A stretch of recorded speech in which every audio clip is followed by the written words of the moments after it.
रायगडमध्ये पावसानं दमदार बॅटिंग केली आहे। अनेक नद्यांच्या पाणी पात्रात यामुळे वाढ झाली आहे। गेले 4 दिवस दक्षिण रायगडमध्ये जोरदार पाऊस सुरू आहे। याचाच परिस्थितीचा आढावा घेतलाय आमचे प्रतिनिधी भारत गोरेगावकर यांनी।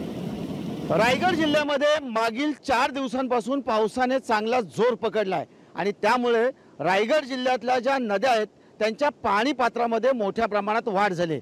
नेमकं रायगडमधल्या नदी पात्राचं काय दृश्य आहे आपण पाहू शकताय।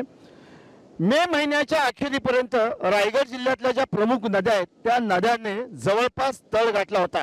मात्र रायगड जिल्ह्यामध्ये पावसाने वेळेत हजेरी लावली। याशिवाय गेली 8 दिवस समाधानकारक पाऊस पडत आहे।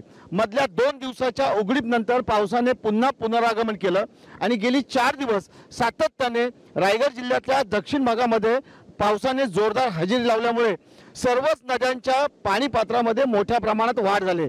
सध्या आपण जे दृश्य पाहत आहे हे माणगावातून जाणाऱ्या काळ नदीचे आहे। गोरेगाव शहर आणि जवळपास 100 गावांना पिण्याच्या पाण्याचा पुरवठा करणारा बंधारा याच काळ नदी पात्रामध्ये आहे।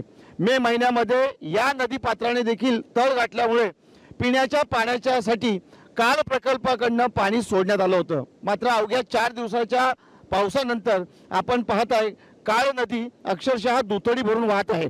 त्यामुळे एकूणच रायगड जिल्ह्यातला जो पाऊस आहे तो सध्या तरी नागरिकांना दिलासा आणि समाधान देणार आहे।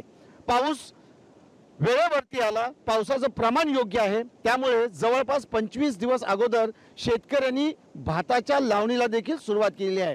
मान्सूनची कृपा अशीच राहिली तर रायगडमध्ये भाताचं पीक सुद्धा उत्तम येईल आणि पिण्याच्या पाण्याचा प्रश्न देखील निकाली लागेल।